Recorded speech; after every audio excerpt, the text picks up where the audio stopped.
dar início à apresentação, o tema do nosso grupo é Materiais Semicondutores e a Evolução da Eletrônica, no qual tem os tópicos A História da Evolução dos Semicondutores e Tecnologias, Matéria-prima, Estrutura, Dopagem, Construção de Componentes Eletrônicos, Diodos e Transistores, Curiosidades e Aplicações de Materiais Semicondutores na Engenharia. O que são semicondutores? Semicondutores, como o próprio nome já diz, trata-se de um material que não faz parte do grupo dos condutores e nem dos isolantes. Portanto, o que são? Os primeiros estudos sobre a condução de eletricidade foram realizados por Stephen Gray, nascido em 1666, veio a falecer em 1737. Era um astrônomo amador inglês que trabalhava como tintureiro. Em um de seus estudos, foi constatado que era possível transferir a eletricidade estática gerada por atrito de um bastão de vidro para outros materiais. Junto de seu amigo Jean Théophile, por volta de 1683 a 1744, conseguiu-se distinguir os materiais entre elétricos e não elétricos, que são nada mais nada menos que os condutores e isolantes que conhecemos nos dias de hoje. Já Alessandro Volta, 1745 a 1827, descobriu que existiam materiais que não eram isolantes nem condutores, os quais definiu-se que eram de natureza semicondutoras. Posteriormente, em 1849, Dave percebe que a temperatura dos materiais influenciava na condução de eletricidade, e assim estabelece a relação de condutividade e temperatura para metais. Assim, quanto maior a temperatura, menor a capacidade de conduzir energia. Michael Faraday estende os estudos de Dave a outras substâncias, mostrando que algumas comportam-se de maneira oposta aos metais, ou seja, sua condutividade aumenta conforme o aumento da temperatura. Em 1873, Smith estudava a condutividade do selênio, que é um material semicondutor, quando descobriu a fotocondutividade dessa substância. Em um de seus estudos, ele notou que ao iluminá-lo, sua resistência caía drasticamente, e assim mais uma propriedade dos semicondutores foi descoberta, que se dá ao fato da condutividade poder ser alterada com a incidência de luz. Possuem propriedades semicondutoras materiais formados por elementos da coluna 4 da tabela periódica, silício, germânio, compostos binários formados por elementos da coluna 3 e entre outros. O semicondutor mais utilizado na eletrônica ainda é o silício, que é utilizado para muitas aplicações.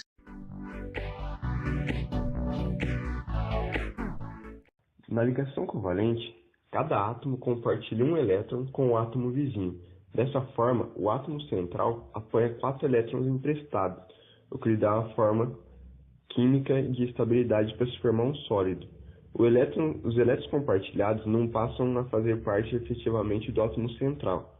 Eletricamente falando, cada átomo ainda continua com 4 elétrons na camada de valência e 14 no total, ou seja, eletricamente neutro. Se um elétron na camada de valência receber energia externa, como luz, calor, etc., e essa forma for maior que a força de atração exercida pelo núcleo, o elétron pode subir para uma órbita acima da camada de valência, chamada de banda de condução. Uma vez na banda de condução, o elétron está livre para se deslocar pelo cristal, sendo o mesmo chamado de elétron livre.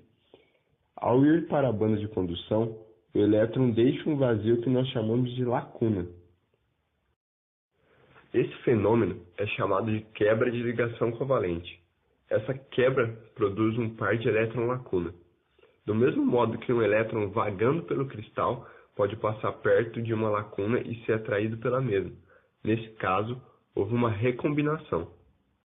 Agora que entendemos o funcionamento químico de um semicondutor, vamos ver algumas de suas aplicações.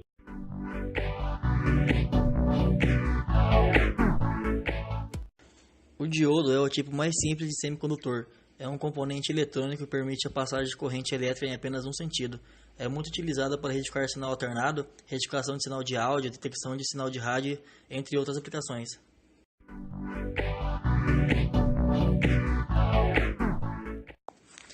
Outra aplicação dos semicondutores são os diodos emissores de luz, os LED. É uma tecnologia recente em questão de iluminação se comparada a outras. Ele é econômico e promete ainda vários avanços na área da produção de imagem. O componente mais importante de um LED é o chip semicondutor, responsável pela geração de luz.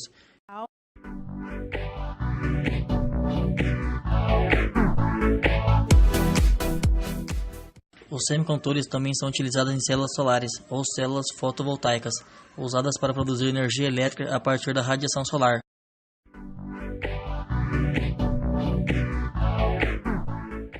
Temos também o CI, circuito integrado.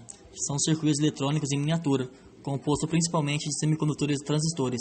O transistor bipolar é formado por duas junções PN em série, podendo apresentar as configurações PNP e NPN. Os transistores NPN são os mais comuns, basicamente porque a mobilidade dos elétrons é muito superior à das lacunas, isto é, os elétrons movem-se mais facilmente ao longo da estrutura cristalina, o que traz vantagens significativas no processamento de sinais de alta frequência, e são mais adequados à produção em massa. Atualmente, muitas aplicações são feitas com semicondutores compostos, por exemplo, o laser, que é feito com arsênio de galho, por ser um material mais resistente ao calor. No entanto, só é utilizado quando não há possibilidade de se usar o silício, por ter um altíssimo custo, ficando como segunda opção das empresas.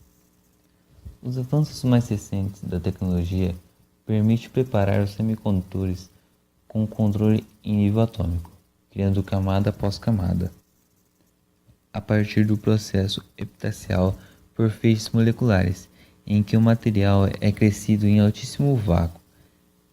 É possível controlar com precisão a composição, a dopagem e a espessura dos filmes finos produzidos, que podem medir apenas algumas camadas atômicas e têm altíssima qualidade cristalina, facilitando a viabilidade de fabricar estruturas de dimensões muito reduzidas a partir desses materiais, sendo possível obter dispositivos ópticos e eletrônicos de alta velocidade, chamados de dispositivos quânticos, por operarem em regimes em que os fenômenos físicos são descritos pela mecânica quântica, que são chamados de entrelaços ou dispositivos quânticos.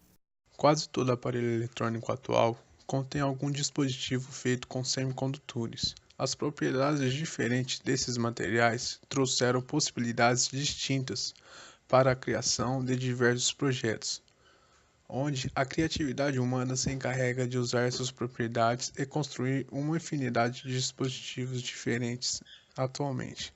Desde já, quero agradecer a sua presença em nosso canal. Espero que este pequeno estudo possa somar em seus conhecimentos dentro da eletrônica moderna. Até mais. Grande abraço.